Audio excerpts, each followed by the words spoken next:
Hola, ¿qué tal? Soy el doctor Juan Pablo Mancilla Ortega, residente de cirugía criotorácica del Instituto Nacional de Cardiología. El día de hoy vamos a revisar el tema de trasplante pulmonar. De manera inicial hablaremos sobre la historia. En el año de 1963 se realizó el primer trasplante de pulmón humano por el doctor Hardy y colaboradores de la Universidad de Mississippi. En ese entonces se realizaría en un paciente de 58 años con cáncer de pulmón, quien tuviera una sobrevida de 18 días postoperatorio. Como podemos ver, de manera inicial la sobrevida era demasiado corta. En el año de 1986, el Toronto Lung Transplant Group reportó la primera serie exitosa de trasplante pulmonar único con sobrevida a largo plazo. Las principales mejoras en la sobrevida se debieron a una mejora en la inmunosupresión, así como una mejora en la selección de donadores y receptores. En el año de 1988, el Dr. Patterson, quien fuera parte del Toronto Lung Transplant Group, introdujo el trasplante pulmonar en bloque doble, y en 1992, el Dr. Baum Starnes en Stanford realizó el primer trasplante del lóbulo vivo. Actualmente, aproximadamente 153 centros reportan información en relación al trasplante pulmonar. Como mencionábamos en el apartado de historia, una de las principales mejoras en la supervivencia se debió a una mejora en la selección de receptores y donadores. Históricamente, la asignación pulmonar se determinaba por el tiempo de espera en la lista. En el año de 2005 se previsó la urgencia médica y el resultado esperado, creándose la puntuación de asignación pulmonar, por sus siglas en inglés LAS, Lung Allocation Score, tomando en consideración la enfermedad, la funcionalidad, así como estudios de laboratorios y parámetros hemodinámicos. Actualmente, este score se modificó creándose el Lung-CAS, por sus siglas en inglés, Puntuación de Asignación Compuesta Pulmonar. Una vez introducidas las variables, cada una de estas se pondera y obtenemos un resultado como el mostrado en la imagen. Los puntajes van de 0 a 100, y aquellos pacientes con un puntaje más cercano a 100 tienen una mayor prioridad en la lista para la recepción de un trasplante pulmonar. En esta gráfica podemos ver el impacto del Lung Allocation Score, el cual, desde su introducción en el 2005, ha mostrado una disminución en el tiempo en lista de espera y en la mortalidad, así como un aumento simultáneo en el número de trasplantes realizados por año. Ahora bien, para que un paciente sea considerado candidato a trasplante pulmonar, debe tener una enfermedad pulmonar crónica en etapa terminal que cumpla con los siguientes dos criterios: un alto riesgo de muerte, mayor al 50%, de enfermedad pulmonar dentro de 2 años si no se realiza un trasplante pulmonar, así como una alta probabilidad, mayor del 80%, de supervivencia a 5 años por trasplante desde una perspectiva médica, previendo una adecuada función del injerto. Una vez que nuestro paciente es considerado como probable receptor, se debe de realizar una valoración, la cual se divide en dos fases. Una fase 1, que es para ver si el paciente es apto para trasplante, en la cual se realizan estudios de laboratorio, serologías virales, citología y cultivos de esputo, tomografía de tórax y cateterismos cardíacos con angiografía coronaria. Todo esto con la intención de identificar factores de riesgo que le confieran una menor supervivencia o una mayor mortalidad. La fase 2 es la fase de requerimiento para enlistar a nuestro paciente, en la cual se toman pruebas de función pulmonar, pruebas de HLA, inmunoglobulinas, PPD, títulos de toxoplasma, histoplasma y coccidioides. Una vez que el paciente es enlistado, se le debe de dar seguimiento cada 3 a 6 meses en el centro de trasplante. Es importante mencionar que hay que realizar un pareo de volumen entre el donador y el receptor con respecto al pulmón. Es controvertido cuál es el mejor parámetro para realizar este pareo. Sin embargo, se toma en consideración la capacidad pulmonar total predicha, en la cual debemos de parear al donador dentro del 75 al 125% de esta capacidad en relación al receptor. También es importante tomar en consideración las dimensiones del pulmón del donador, que no sean mayores a 4 centímetros de las del receptor, tanto en una relación vertical como en una relación transversal, las cuales se miden a partir del ápex a diafragma en la línea medio clavicular, así como en el nivel del domo del diafragma, respectivamente. De ser requerido en caso de que el pulmón sea más grande de lo esperado, se puede realizar una reducción del volumen del pulmón donador mediante lobectomía o resección en cuña. Una vez realizada la valoración inicial, es importante prestar especial interés a las contraindicaciones absolutas, ya que estas son consideradas afecciones que tienen un riesgo demasiado alto para lograr resultados exitosos después del trasplante. Por mencionar algunas, la mayoría de estas se engloban dentro de disfunciones orgánicas. Tenemos que pacientes con una función de filtrado glomerular menor a 40 mililitros o aquellos con falla renal que hayan tenido un antecedente de un infarto del miocardio, un evento vascular cerebral en los 30 días previos, no podrían ser considerados candidatos. También aquellos pacientes con un antecedente de malignidad o con un antecedente de infección activa, ya sea extrapulmonar o pulmonar o diseminada, así como pacientes con virus de inmunodeficiencia humana, no podrían ser candidatos a un trasplante pulmonar y por lo tanto se excluyen de la lista. En aquellos pacientes que son enlistados, de aquí a que se logre trasplante, es importante realizar un manejo en el cual se optimice la condición médica del paciente.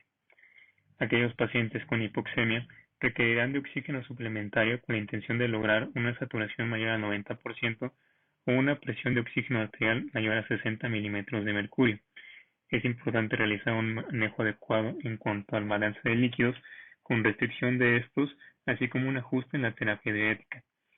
Pacientes con enfermedades intersticiales deberán de continuar el uso de sus medicamentos que ayudan a controlar la enfermedad, como son los esteroides, con un adecuado ajuste de dosis y reducción en relación y miras al trasplante, y en pacientes con fibrosis quística, realizar una adecuada fisioterapia pulmonar, una adecuada antibiótico-terapia y una buena suplementación nutricional. En esta tabla podemos ver las principales indicaciones para trasplante, basándonos en el Registro Internacional de la Sociedad de Corazón y Pulmón para Trasplante, en la cual recopilaron datos de 1995 a 2015. En ella podemos ver que la principal indicación, con un 36.5%, es para pacientes con enfermedad pulmonar obstructiva crónica. En segundo lugar, pacientes con enfermedad pulmonar intersticial. En tercer lugar, pacientes con fibrosis quística. Y en cuarto lugar, la hipertensión arterial pulmonar. Dentro de todos los grupos de diagnósticos principales mencionados, los pacientes con mayor edad suelen estar incluidos dentro de las enfermedades pulmonares intersticiales y los pacientes más jóvenes dentro del grupo de la fibrosis quística, con un promedio de edad de 18 a 34 años. Cada grupo específico de enfermedades tiene sus criterios para ser enlistados en la lista para trasplantes. En el caso de la enfermedad pulmonar obstructiva crónica, hay que resaltar que los pacientes deben de tener un puntaje del índice de Bode de 7 a 10, en el cual tomamos en consideración el índice de masa corporal, el grado de obstrucción, la disnea y la capacidad del ejercicio medida mediante la prueba de caminata de 6 minutos. Una consideración importante se da en pacientes con un FEV1 menor al 20% del predicho, ya que se ha visto que estos pacientes al trasplantarse confieren una ventaja en la supervivencia.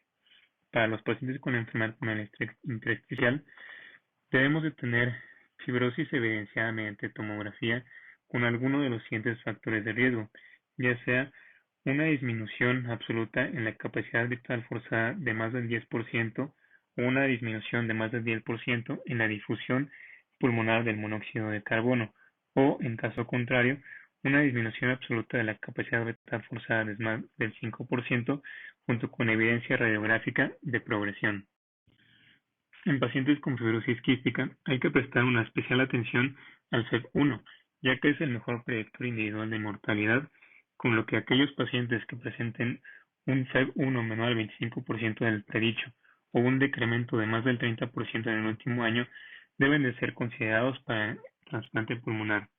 En el caso de la hipertensión arterial pulmonar, hay que realizar de manera continua un puntaje de REVEAL, ya que aquellos con un puntaje de más de 10 puntos a pesar de la terapia con análogos de prostacyclina intravenosa o subcutánea deberán de ser enlistados, así como aquellos pacientes que presenten una progresión en la hipoxemia o una hemoptisis que ponga en riesgo su vida. Además de llevar a cabo una minuciosa selección de nuestros receptores, es importante llevar a cabo una adecuada selección de los donadores, en la cual se deben de tomar en consideración la edad menor a 50 años para aquellos que van a donar pulmón, un índice tabáquico de menos de 20 paquetes año, una presión de oxígeno arterial de 140 milímetros de mercurio en aquellos con una CO2 al 40% o 300 milímetros de mercurio con una CO2 de 100%, una radiografía sin alteraciones, esputos libres de hongos y bacterias, ausencia de tramo torácico y broncoscopía sin secreciones purulentas ni datos de aspiración. Contraindicaciones absolutas para los donadores serían que éste haya permanecido en paro cardíaco prolongado más de 30 minutos o datos de malignidad activa. Pacientes sometidos a trasplante de pulmón deberán de llevar una adecuada inmunosupresión, la cual se divide en terapia de inducción y terapia de mantenimiento. La terapia de inducción se llevará a cabo con globulina antitimocítica de conejo o, en su defecto, con daclizumab. Pacientes altamente sensibilizados deberán de llevarse a cabo plasmaféresis con plasmas frescos congelados intraoperatoriamente junto con inmunoglobulina. La terapia de mantenimiento se llevará a cabo con prednisona, ácido micofenólico y tacrolimus. Con la inmunosupresión viene un riesgo aumentado de infecciones, para lo cual será importante llevar a cabo una adecuada profilaxis para los siguientes microorganismos. En el caso de citomegalovirus, se deberá administrar ganciclovir en pacientes receptores de citomegalovirus positivos o receptores de donadores citomegalovirus positivos con cursos que durarán semanas. La profilaxis fúngica se llevará a cabo con itraconazol o nistatina para la candidiasis mucosa.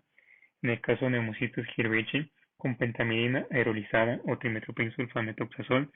En el caso de receptores toxoplasma negativos pero donadores positivos, se llevarán a cabo cursos de primetamina durante 6 meses. El seguimiento se dará a las 2, 4, 6 y 12 semanas, así como a los 6 meses y posteriormente de manera anual. En esta gráfica podemos ver las causas de mortalidad en las cuales, de manera temprana, entre los primeros 30 días de trasplantado o antes de la alta hospitalaria, se suele deber más comúnmente a la falla del injerto o a infecciones. En el caso de la mortalidad tardía, se suele deber a un rechazo crónico evidenciado por una bronquiolitis obliterante o a infecciones. Dentro de las complicaciones posoperatorias tenemos el rechazo hiperagudo. La compatibilidad del grupo ABO ha disminuido en gran medida esta tasa de rechazo. Sin embargo, los pacientes suelen tener anticuerpos preformados que reconocen el endotelio vascular del donador y por lo tanto conducen a una activación inflamatoria y una cascada de coagulación que conlleva a trombosis. La disfunción temprana del injerto y falla del injerto primario se suele presentar en el 10 al 15% de los casos, manifestándose por una función pulmonar anormal, edema pulmonar y un infiltrado pulmonar bilateral en las radiografías.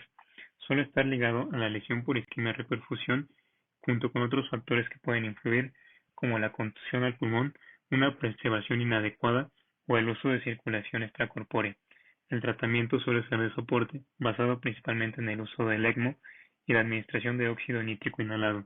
Sin embargo, la mortalidad en estos casos suele ser mayor al 60%. Otra complicación que se puede presentar es el rechazo agudo, el cual suele manifestarse en el 36% de los pacientes dentro del primer año. Este constituye un factor de riesgo futuro para desarrollar bronquiolitis obliterante.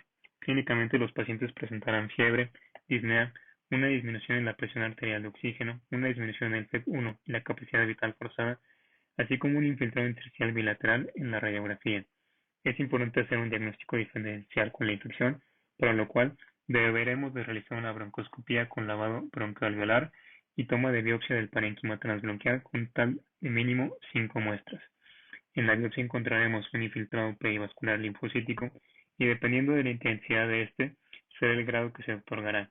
En el caso del A4, que correspondería al grado más severo, encontraremos un infiltrado perivascular difuso, intersticial, en el espacio aéreo, así como daño a los neumocitos acompañado de necrosis y datos de vasculitis.